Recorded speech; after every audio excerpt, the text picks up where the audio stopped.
The wheels of my skateboard hummed beneath my feet, a soothing rhythm against the cracked pavement of Venice Beach's boardwalk. The sunset melted into the horizon, painting the sky in shades of amber and lavender. I had come here almost every night for the past 6 months, ever since moving back to Los Angeles, hoping to revive some part of my younger self. Back then, Venice Beach was my sanctuary, a place where I could lose myself in the tricks and turns, where nothing else mattered but the board and the grind. Things were different now.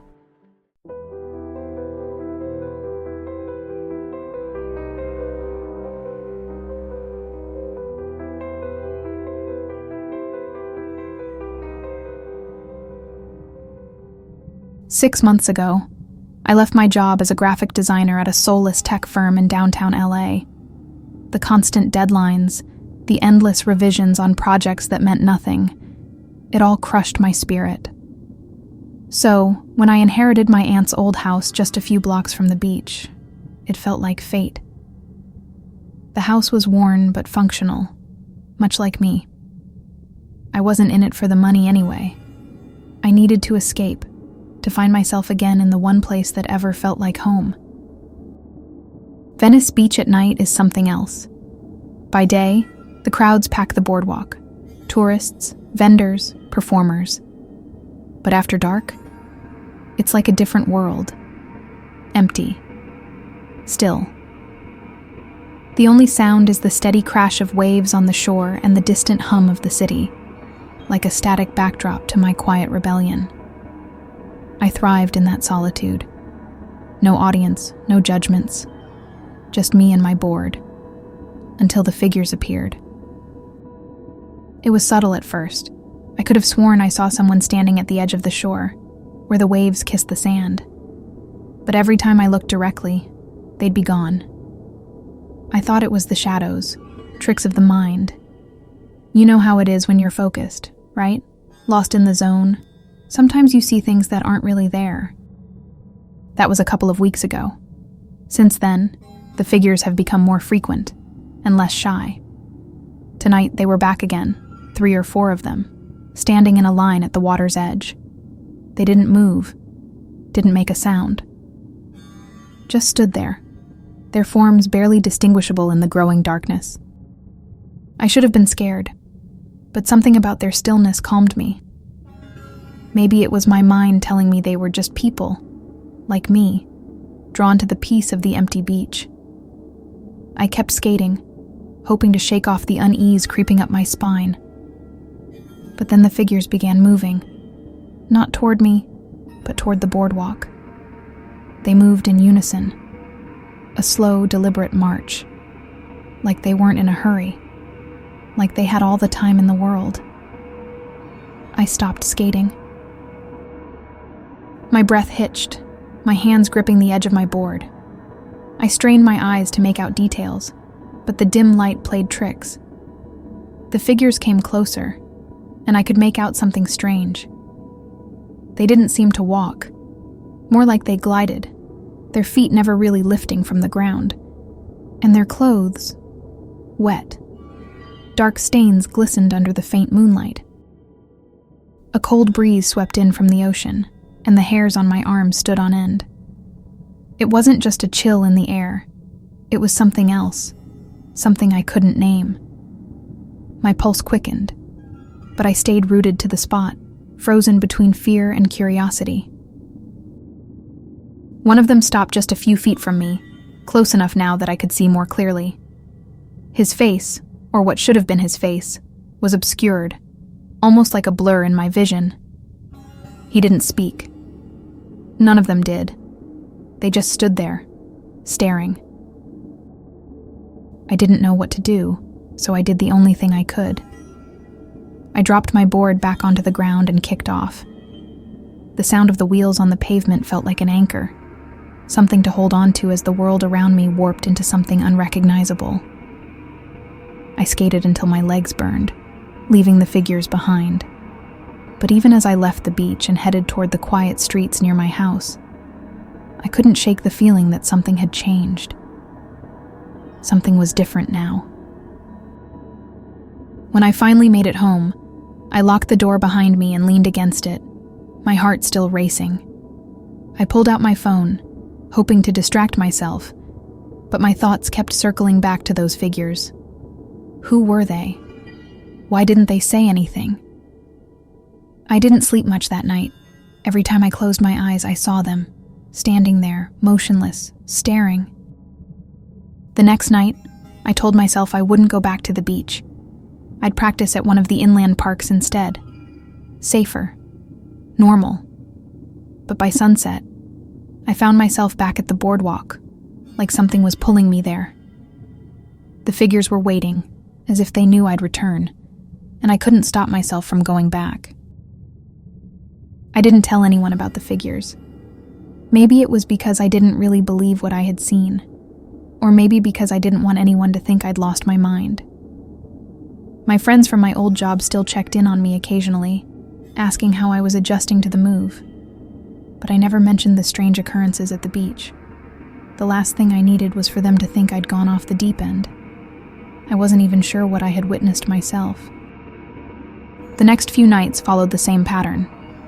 I would skate at Venice Beach, and as the sun dipped below the horizon, the figures would appear. Always at the same spot, right where the waves met the shore. They were different every time, but always wet, always silent. Some were tall, others shorter. Some appeared to be women, others men. But they all had that same blank, obscured face, as if I couldn't focus on their features, like my brain refused to let me see them clearly. I started skating earlier to avoid them, but it didn't matter. They seemed to know I would come, no matter the time, and each night they got a little closer. By the end of the week, I wasn't just seeing them at the beach anymore. I was walking home one night, a few hours after sunset, my board tucked under my arm, when I felt that same chill that had crept up on me before. The air around me grew heavy, like the weight of an oncoming storm, and I knew without looking that they were nearby. Sure enough, when I glanced over my shoulder, there they were, just standing in the alley between two buildings, their blurry forms barely distinguishable in the darkness. I froze. My heartbeat quickened, and I could feel my breath catch in my throat. They weren't supposed to be here. This wasn't the beach. They couldn't follow me here, could they? I forced myself to keep moving, though my legs felt like lead. The sound of my own footsteps echoed off the quiet street. Too loud, too sharp. Every few seconds I'd glance back, but they didn't move. They just watched. Always watching. I barely made it home that night. My front door felt like a sanctuary, and the second I stepped inside, I slammed it shut behind me, locking it tight. My heart was pounding in my ears, and I didn't dare peek through the window to see if they had followed me to the house. Instead, I collapsed onto the couch, staring blankly at the wall, trying to make sense of what was happening. I had always been a rational guy, skeptic by nature. There had to be some kind of explanation. Maybe I was working through the stress of leaving my job, or the move, or something deeper I hadn't even realized was weighing me down. But no amount of rationalizing could shake the feeling that something wasn't right. Something was wrong with Venice Beach, and now it felt like that wrongness had attached itself to me. I needed answers. The next morning, I decided to do some research, hoping that maybe there was a logical explanation for what I was seeing. Ghost stories weren't exactly uncommon at Venice Beach. Over the years, the area had collected its fair share of urban legends and creepy tales. I figured maybe there was something that explained the figures, a local myth, or even some strange coincidence of people swimming at night. I started by looking into drownings along the coast. Venice Beach had a long history of accidents, especially around the pier. People underestimated the strength of the ocean's current, or got caught in riptides. Some swam after hours, when the lifeguards weren't around. Others were pulled under without ever being found. It didn't take long to find article after article about missing persons, drowned swimmers, even bodies that had washed ashore in the early morning hours. Some had been recovered, others were never found. As I scrolled through the names and dates, I noticed a chilling pattern. Many of the missing people were never seen again, just vanished into the waves. I leaned back in my chair, rubbing my eyes. Could these figures I was seeing be them? The people who had disappeared? It sounded ridiculous even in my own head, but the more I thought about it, the more it made a twisted kind of sense. The wet clothes, the way they appeared out of the ocean at night. It was like they were tethered to the water, unable to leave, yet drawn to the shore. I couldn't shake the feeling that I was onto something, but it wasn't enough. I needed to know more. That night, I returned to the beach, not to skate, but to watch. I sat on the edge of the boardwalk, just beyond the reach of the incoming tide, and waited. The beach was as still as ever. The only sound was the crash of waves against the sand. For the first time in a long while, there wasn't another soul in sight. And then, just as the last bit of light drained from the sky, they came. 5 figures this time, emerging from the ocean like they had been waiting beneath the surface. I felt that familiar chill as they moved toward the shore, slow and deliberate. My breath hitched as they stepped onto the sand, water dripping from their clothes. This time they didn't stop at the water's edge. They kept coming, closer. I should have run, should have bolted back to the safety of the streets. But something about them held me in place. I watched as they reached the boardwalk, their dark, blurry forms only feet away from me now. And then, they stopped. One of them lifted a hand, a slow, jerking movement, like it hadn't moved in years, and pointed toward the ocean, toward the horizon. I didn't understand at first, but the longer I stared, the more I felt it, a pull, something drawing me toward the water. Not just a feeling, but a compulsion. I had to go. I stood, not entirely of my own will, and took a step toward the shore. But before I could take another, the figure closest to me tilted its head ever so slightly, and I swore I saw something beneath the blur, something dark, hollow, and hungry. I stumbled backward, my body trembling as fear clawed its way up my spine. The pull was gone, but the dread remained. I didn't wait to see what would happen next. I turned and ran, leaving the figures behind, their eyes, or whatever passed for eyes, still fixed on me. Something wasn't just wrong with the beach. It was in the water, and it wanted me to join them. The morning light streaming through the window did little to chase away the lingering dread from the night before. I woke with a knot of unease in my chest, replaying the events of the previous night over and over in my mind. The figures, the pull toward the water, it wasn't a dream. It was real, too real. After a cold shower and 2 cups of coffee, I knew I couldn't stay in my house and stew in the fear. I needed answers. I needed to talk to someone, anyone, who could help me make sense of what was happening. But who? This wasn't exactly something you could just ask a random stranger on the street. I had no family left to confide in. My parents had died years ago, and my aunt, who had left me the house, had passed away just months before. I had friends, sure, but none of them would understand this. None of them had ever believed in anything beyond the tangible world. Then I remembered Tyler. Tyler and I had been skating buddies when we were kids, tearing up the streets of LA. After high school, though, we drifted apart. I knew he'd gotten into some weird stuff. Crystals, energy fields, paranormal investigations, that kind of thing. Back then, I thought it was a joke. But now I wasn't so sure. I found his number buried deep in my phone contacts and shot him a text. Me. Yo, you still into that supernatural stuff? Got something weird happening. Need to talk. It didn't take long for him to respond. He always was a fast texter. Tyler, Dude, haven't heard from you in forever. What's up? You haunted or something? I hesitated before replying.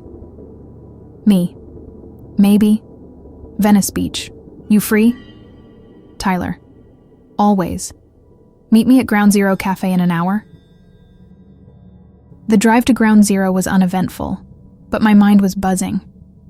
It was a small coffee shop, nestled in a quiet part of the city, a few blocks away from the main tourist traps. It had a reputation for being a haven for conspiracy theorists and paranormal junkies, Tyler's kind of crowd. When I pulled up, I spotted him right away, lounging outside with his signature beanie and oversized jacket, a notebook in one hand, coffee in the other. He grinned when he saw me, but the smile faded as soon as he noticed the look on my face. You look like you've seen a ghost, man, Tyler said, motioning for me to sit across from him. Or, like 10 of them. I dropped into the chair and ran a hand through my hair, still damp from the shower. I think I might have. Tyler leaned forward, his eyes lighting up in that curious way they always had when something strange crossed his radar. You better start from the beginning. So I did. I told him everything, about skating at Venice Beach, the figures that emerged from the water, the way they followed me home, and that horrible magnetic pull toward the ocean last night.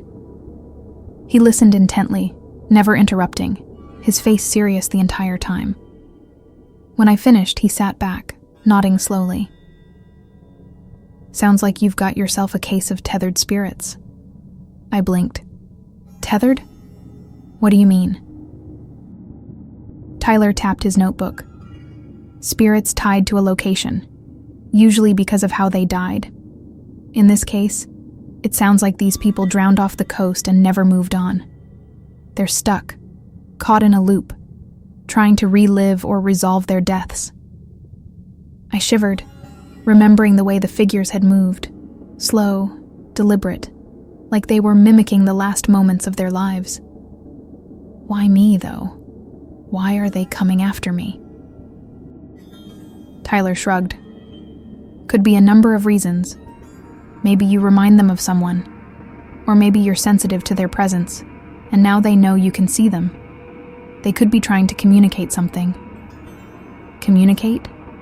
I laughed, though there was no humor in it. They haven't said a word. They just stare. Tyler gave me a long, thoughtful look. That pull you felt toward the water? That wasn't them communicating. That was something else. I frowned, my stomach twisting. What do you mean, something else? He hesitated, as if unsure whether to continue. Look, Venice Beach has a history, okay? A dark one. People have been drowning there for decades, but the thing is, it's not always because of accidents or bad swimming. There are stories, old stories, about something in the water, something that pulls people under. A chill ran down my spine. Like what? Tyler leaned in closer, his voice dropping to a whisper. No one knows for sure, but locals talk about it. Whispers of a dark entity lurking beneath the surface. Something ancient, hungry. Some say it's a curse, others say it's a creature. Whatever it is, it takes people, drowns them, and then it keeps them. I sat there frozen, the weight of his words sinking in. You think the figures I'm seeing are victims of that thing? Tyler nodded grimly. It's possible. It could be that they're trying to warn you, or worse, they want you to join them. The thought of being dragged into the ocean, never to resurface, sent a wave of nausea through me. I couldn't let that happen. How do I stop it? How do I make them go away? Tyler chewed his lip, thinking. There are ways. Rituals, cleansing rites. You could try a protective charm, maybe get someone to do a banishment ritual on the beach. I raised an eyebrow. A banishment ritual? Tyler shrugged. It's not as crazy as it sounds, but you'd need someone who knows what they're doing. Someone who's dealt with stuff like this before. I sighed, rubbing my temples. I wasn't sure if I believed in any of this. Ghosts, curses, ancient entities. But after the last week, I was ready to believe in anything that could make the nightmare stop. Do you know anyone? Tyler flipped through his notebook. There's a woman, Mara. She's a medium. Does cleansings, exorcisms, that sort of thing. Lives up in the hills. She's legit. I can get you her contact info if you want. I stared down at my coffee, cold and untouched. Was this really what it had come to? Contacting mediums and performing rituals on Venice Beach to ward off the dead? A few weeks ago, the idea would have seemed ridiculous. But now, with the shadow of the ocean hanging over me like a curse, I wasn't sure what else to do. Yeah, I said finally. Give me her number. That night, I couldn't bring myself to go back to the beach. Instead, I sat in my darkened living room, staring at the phone in my hand. Tyler had texted me Mara's number, and I was debating whether or not to call her. Outside, the wind howled, rattling the windows. The sound reminded me of the waves crashing on Venice Beach, and I shivered involuntarily. I needed to act soon.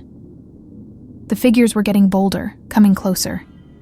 The ocean wanted me, and it wasn't going to wait much longer. Finally, I took a deep breath and dialed the number. It rang 3 times before a voice answered, low and smooth, almost like a purr. This is Mara. I swallowed hard, my mouth dry. I need help. There's something wrong with Venice Beach.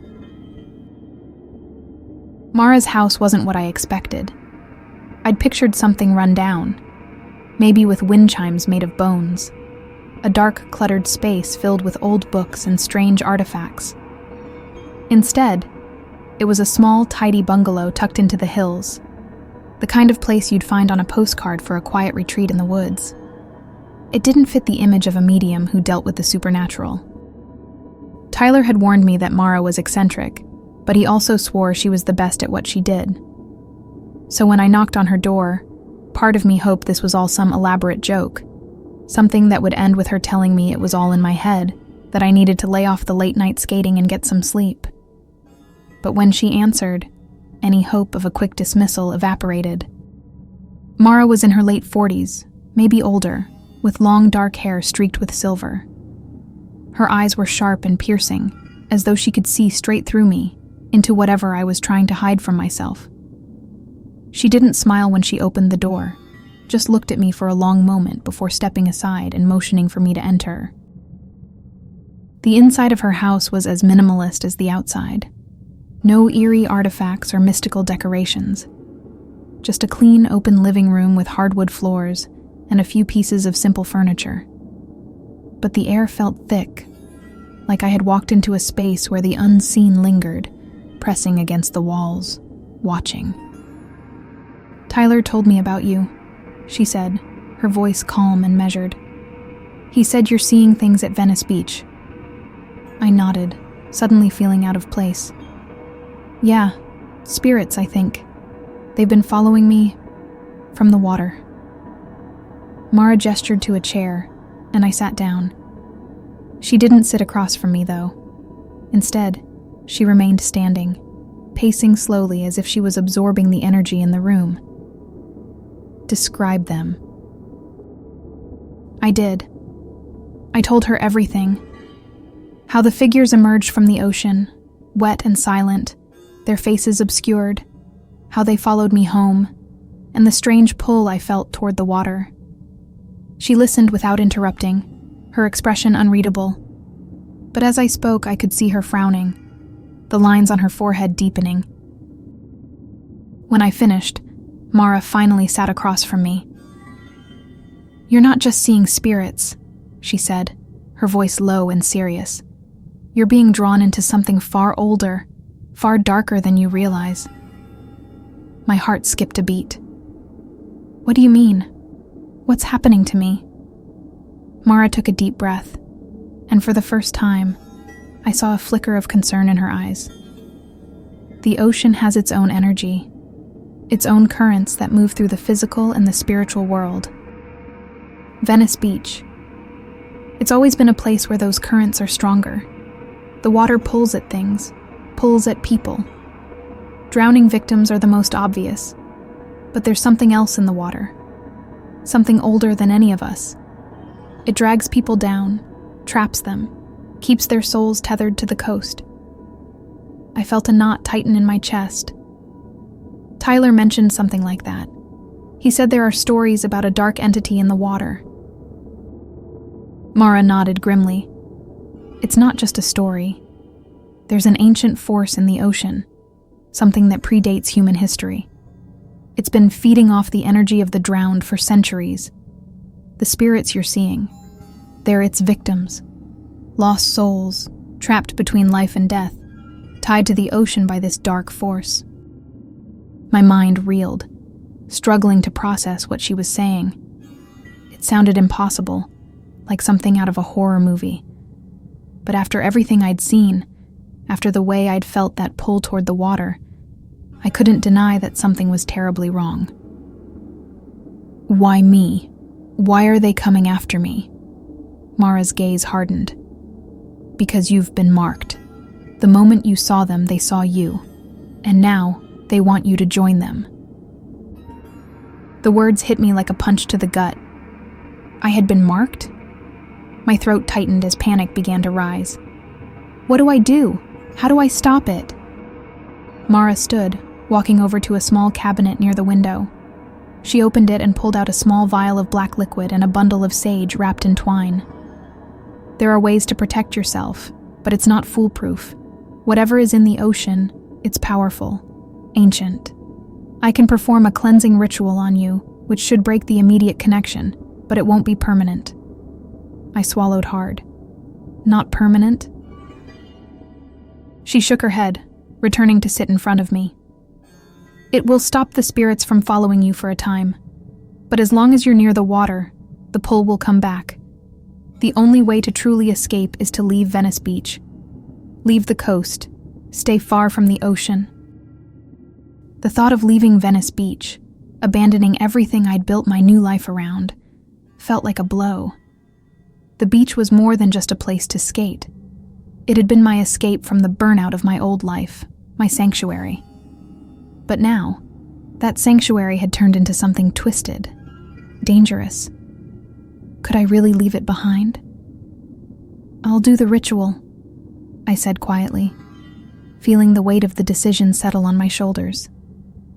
But I'm not leaving. Not yet. Mara's lips pressed into a thin line, but she didn't argue. Instead, she nodded and began preparing the ritual. She lit the sage, letting the smoke curl around the room, filling the air with a sharp, earthy scent. Then she uncorked the vial of black liquid and dipped her fingers into it, tracing strange symbols on my forehead and wrists. As she worked, she murmured words in a language I didn't recognize. The air seemed to thicken, the space around me warping, as though reality was bending under the weight of whatever forces Mara was invoking. My skin prickled with a strange sensation, like static electricity dancing across my body. When she finished, she stood back and regarded me carefully. The ritual is done. The spirits won't be able to follow you home tonight. But remember, the ocean's pull is strong. The more time you spend at Venice Beach, the more dangerous it becomes. I nodded, the weight of her warning settling deep in my chest. I thanked her and left her house, the fresh air hitting my face like a slap as I stepped outside. I should have felt relieved, but instead, all I felt was dread. I wasn't safe. Not really. I was just buying myself time. That night, I stayed away from the beach. I didn't skate, didn't go anywhere near the ocean. Instead, I sat in my house, staring out the window at the dark street below. The ritual had worked. There were no figures lurking outside, no strange shapes in the shadows. But something had changed. I could feel it deep inside me, like a thread of tension pulling at my core. The ocean hadn't forgotten me. I knew, no matter how long I stayed away, that pull would always be there, waiting, watching. I fell asleep on the couch, my dreams filled with images of dark water, of hands reaching up from the depths to drag me down. The next few nights were quieter. For the first time in what felt like weeks, I didn't see the figures. No one emerged from the water. No one followed me home. The thick, oppressive feeling that had been hanging over Venice Beach seemed to have lifted, at least for the moment. Mara's ritual had worked, but her words still echoed in my mind. It's not permanent. I kept away from the beach, but I couldn't stay away forever. Venice Beach was part of me, and despite the terror it now brought, it was also the only place where I felt alive. Skating anywhere else felt wrong, like my board was made of lead, dragging my energy down with it. I couldn't avoid the pull any longer. It was like the ocean was whispering to me, its distant roar a constant reminder that I wasn't done with it. So on the fourth night, after the ritual, I found myself standing at the edge of the boardwalk again, my skateboard tucked under my arm. The sun was setting, casting a deep orange glow over the waves, the light reflecting off the water like liquid fire. The beach looked normal, peaceful even, as if the horrors of the last few weeks had never happened. But I knew better. I took a deep breath, trying to shake off the unease creeping up my spine, and stepped onto my board.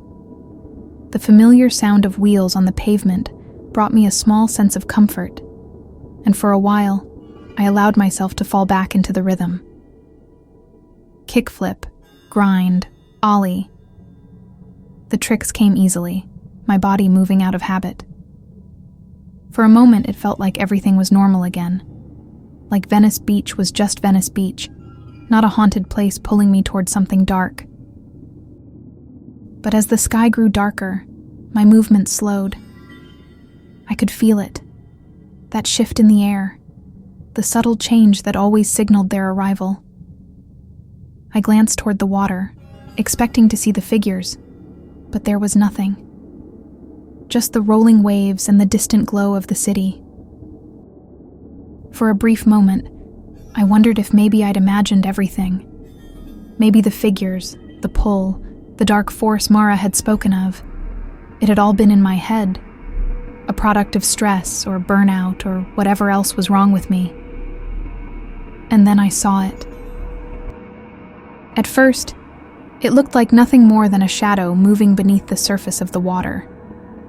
I stopped skating and squinted, trying to focus on the shifting shape just beyond the waves. It was hard to see clearly, the light fading fast as dusk gave way to night, but the longer I stared, the clearer it became. Something large, dark, and unnatural was moving in the water, just out of reach. My chest tightened, and I struggled to breathe. It wasn't the figures, it was something else, something bigger. The shadow moved closer to shore, and I stepped back instinctively, the hairs on my arms standing on end. The thing in the water, it didn't rise to the surface, but I could feel its presence. A deep, unsettling pull in the pit of my stomach. This was what Mara had warned me about. The dark entity. The force that had been dragging people into the ocean for centuries. And it was getting closer. I turned, ready to bolt off the boardwalk and run for the safety of the streets. But before I could take more than a few steps, the air around me grew cold. I stopped, my legs freezing in place, a chill creeping up my spine. Slowly, I looked back toward the shore. The figures had returned. There were more of them this time, at least a dozen, standing in a line at the edge of the water. Their forms were blurry, as always, like they existed just beyond the reach of reality. But now, There was something different about them. They were moving, but not toward me.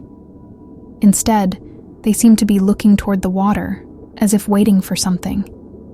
Their wet clothes clung to their bodies, dark and heavy, water dripping from their limbs.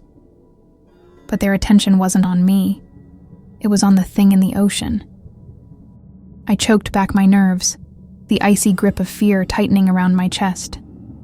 Whatever was in the water, it was rising. I could feel the pressure in the air, the weight of something ancient and powerful pushing against the shore. The waves grew larger, crashing against the sand with unnatural force, the sound echoing in my ears like a warning. The figures stood still, motionless, their faces turned toward the ocean as if waiting for something to happen. I wanted to run, to get out of there before whatever was coming reached the shore. But I couldn't move. I was stuck, my feet rooted to the spot, as if the very air around me was holding me in place. And then, with a sudden, violent crash, something broke the surface of the water. It wasn't like anything I had ever seen before. A massive, dark form, rippling with unnatural energy, surged up from the depths. Its shape was indistinct, shifting and warping as it moved. But I could see the outlines of twisted limbs, long and slender, reaching toward the shore. The creature, if you could even call it that, was made of darkness itself, its form barely contained within the boundaries of reality.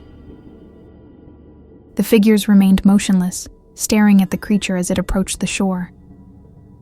For a moment, I thought they might be part of it, extensions of its malevolent presence. But then, one of them turned its head toward me, and I felt that pull again, stronger this time, like an invisible hand wrapping around my chest and dragging me toward the water. I stumbled backward, my heart racing, but I couldn't break free from the pull. It was as if the very air was conspiring against me, pushing me closer to the edge.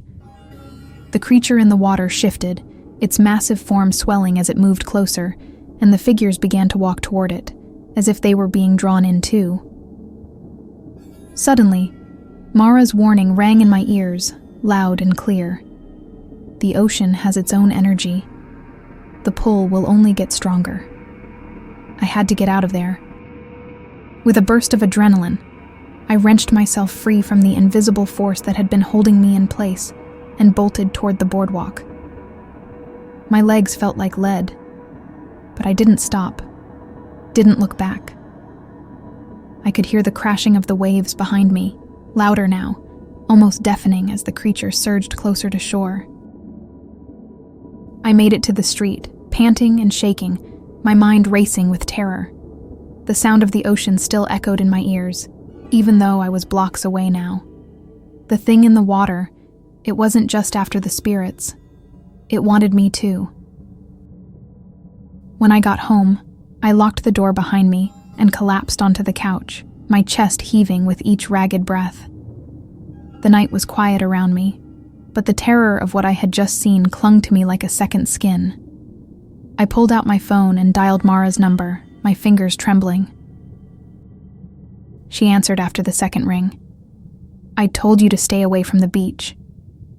"I know," I said, my voice barely above a whisper. "But it's getting worse, Mara. There's something in the water. I saw it tonight. It's rising." There was a long pause on the other end of the line. When Mara finally spoke, her voice was grim. "You need to leave Venice Beach. Now."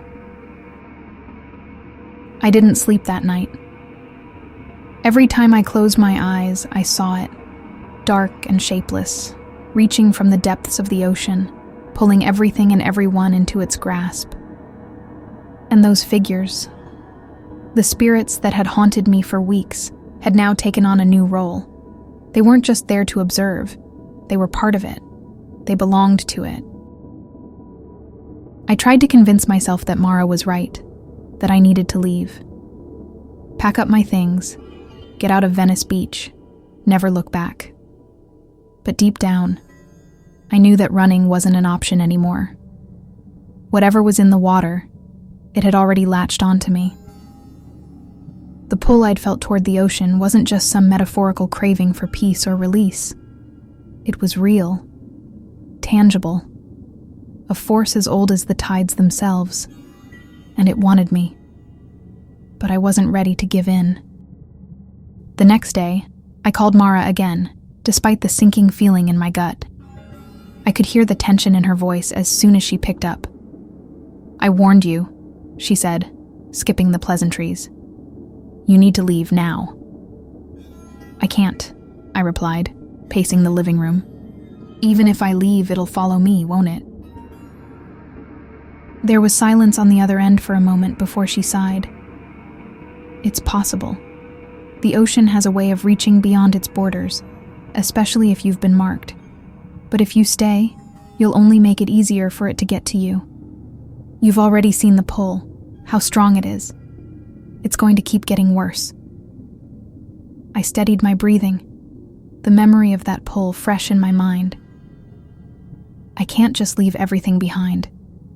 Isn't there another way? Some way to stop this? Mara was quiet for a long time, and I could hear her thinking, weighing her options. Finally, she spoke, but her tone had shifted. There was an edge to her voice that made my skin crawl. "There is one possibility, but it's risky, and it might not work." "What is it?"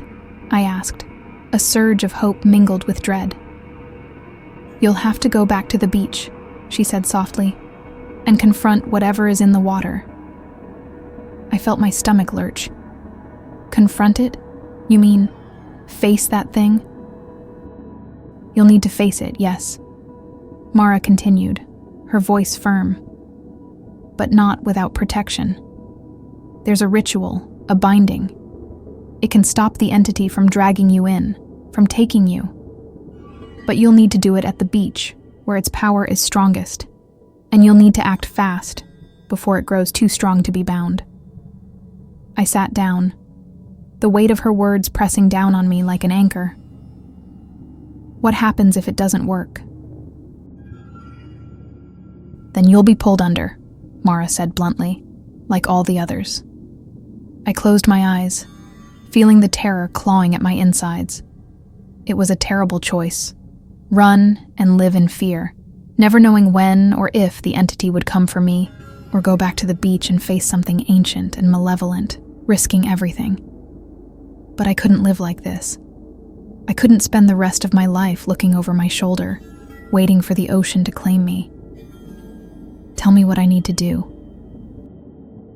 That evening, I found myself standing at the edge of Venice Beach once again, the distant roar of the ocean filling the air.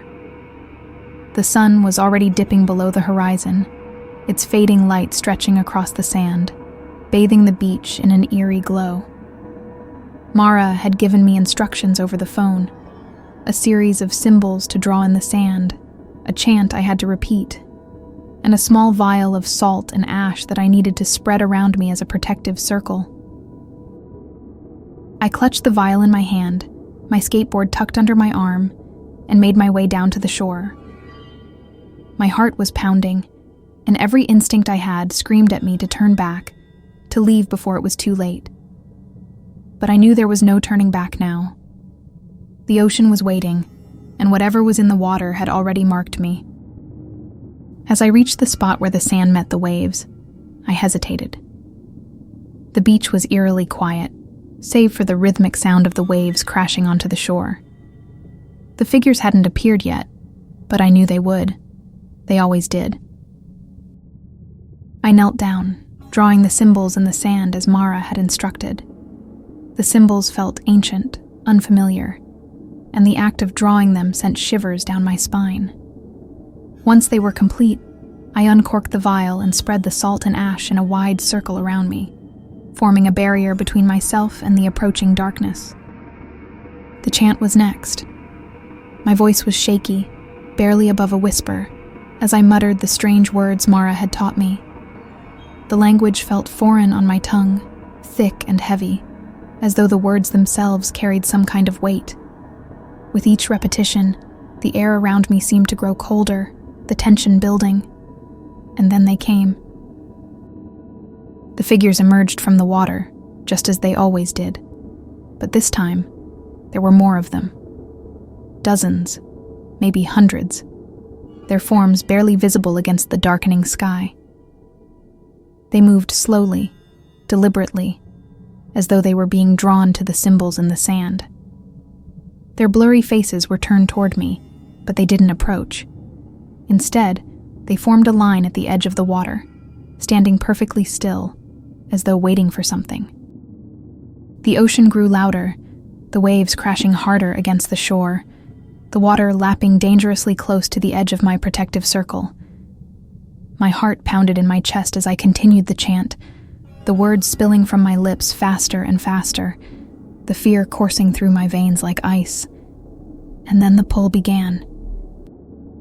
It was subtle at first, a gentle tug in my gut, like the feeling you get when you're standing too close to the edge of a cliff.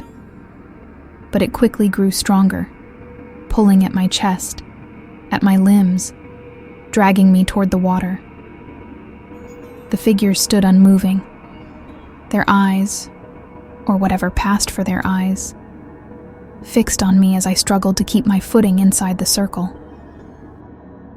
The creature was there too. I could feel its presence lurking just beneath the surface, waiting for me to falter, to step outside the barrier. The darkness in the water rippled, the waves rising higher and higher, crashing closer to my feet. The pull was unbearable now, like invisible hands wrapping around my ankles, dragging me down into the depths. But I couldn't stop chanting. I couldn't let it win. With a final burst of energy, I raised my voice, shouting the last few words of the ritual into the night.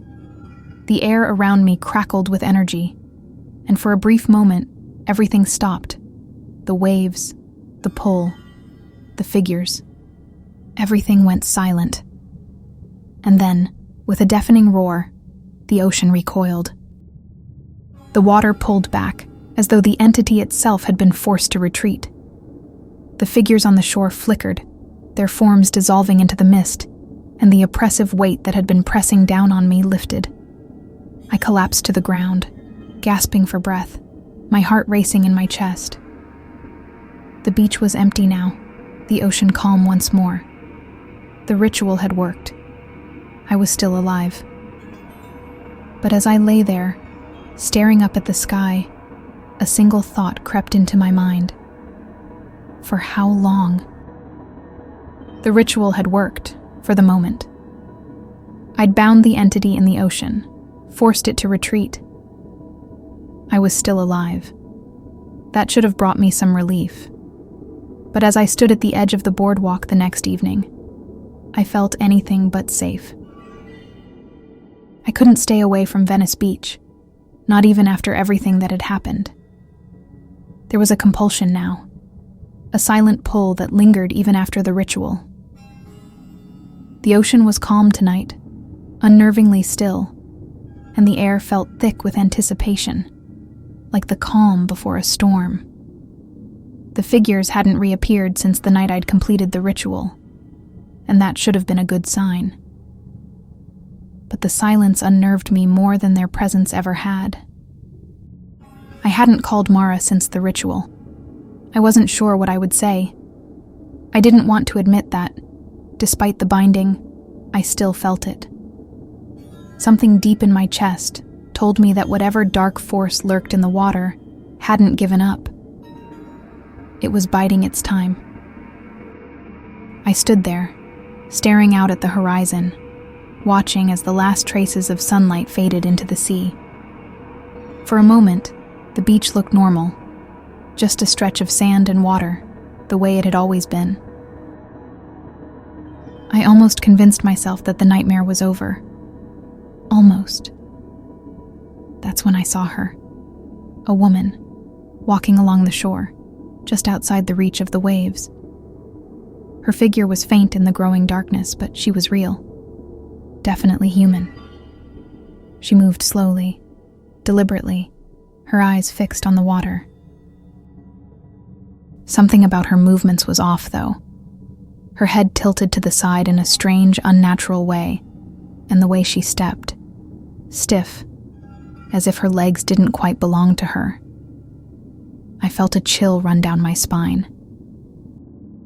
I didn't want to get closer, but something about her drew me in, like I needed to know who she was, why she was there.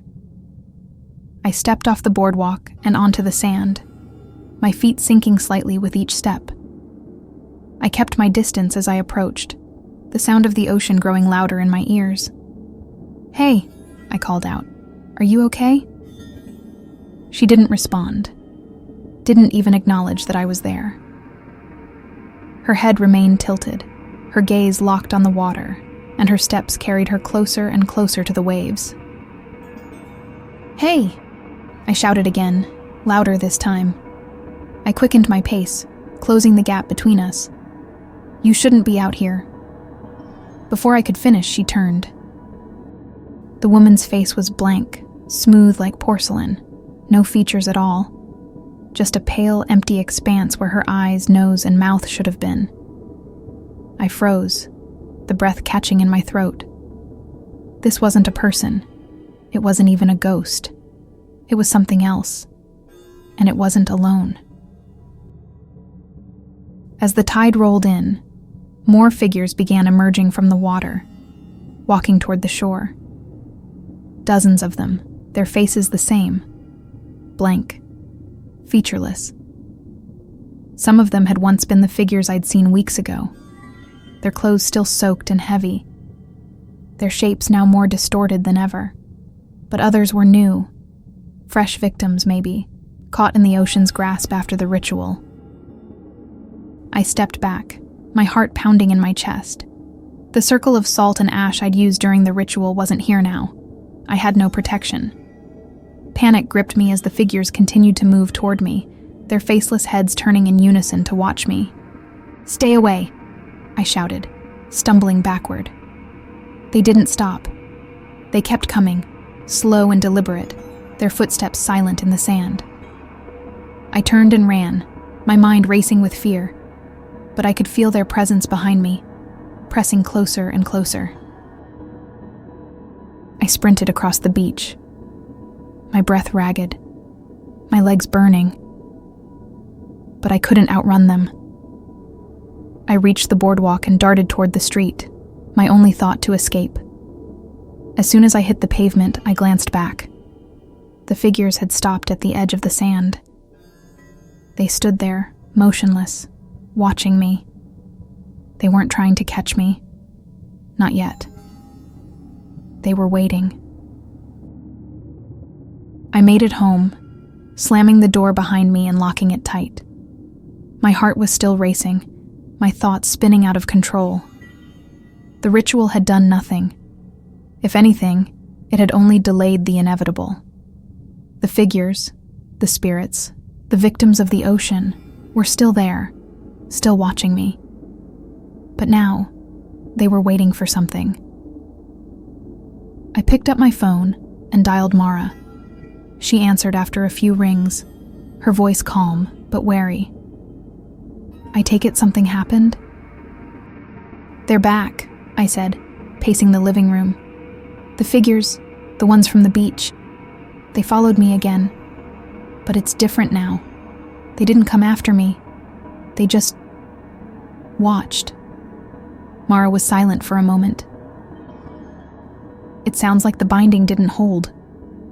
"No kidding," I snapped, the fear turning into frustration.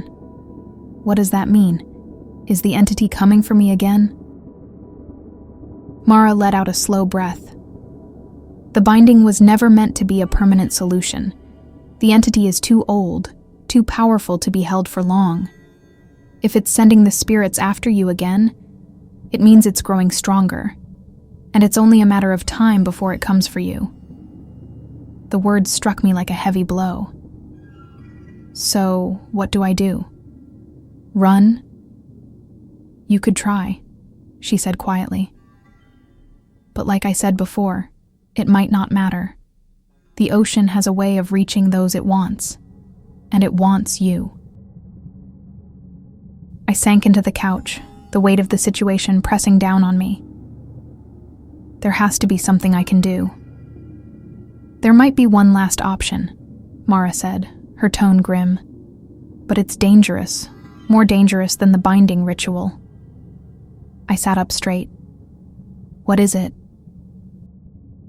It's called a severance ritual, she said. It's an ancient rite used to break ties between a person and a spirit, or in this case, between you and the entity in the water. It's risky, because it involves confronting the entity directly. And if it doesn't work, you'll be pulled under. I shuddered at the thought of facing that thing again. How does it work? You'll have to return to the beach, she explained. And you'll need something of yours, something personal, something that holds a strong connection to you. You'll use it as an offering during the ritual, a way to sever the bond. But you'll have to be careful. If the entity rejects the offering, it could pull you into the water before you have a chance to break free. The thought of going back to the beach, of standing on the shore and facing that thing again, made my skin crawl. But I didn't have a choice. If I didn't do this, the entity would keep coming for me until it dragged me into the depths. And I knew, deep down, that it wouldn't stop there. It would keep taking. Tell me what I need to do, I said, my voice steadier than I felt. That night, I gathered the items Mara had told me to bring. A piece of my old skateboard, my first one, something that had been with me for years. It was the most personal thing I owned, tied to so many memories, to the person I used to be before Venice Beach twisted everything. It felt right, somehow, like this was what I needed to offer. I walked to the beach, the streets eerily empty, the wind howling softly as I approached the shore. The waves were louder than before, crashing angrily against the sand, and I could feel the tension in the air, the same heaviness that always signaled the presence of something darker. The figures were already there, standing in their usual line at the edge of the water. Their blank, featureless faces turned toward me as I approached, but they didn't move. They were waiting again, just like before. I stood at the edge of the sand, the board piece clutched in my hand, and took a deep breath. It was time. The cold night air bit into my skin as I stood at the edge of the beach, the sound of crashing waves filling my ears. The piece of my old skateboard felt heavy in my hand, more than just wood and wheels. It was a reminder of who I used to be, of who I still was, buried beneath the fear that now consumed me. And tonight, that fear would either be severed from me forever or drag me into the depths.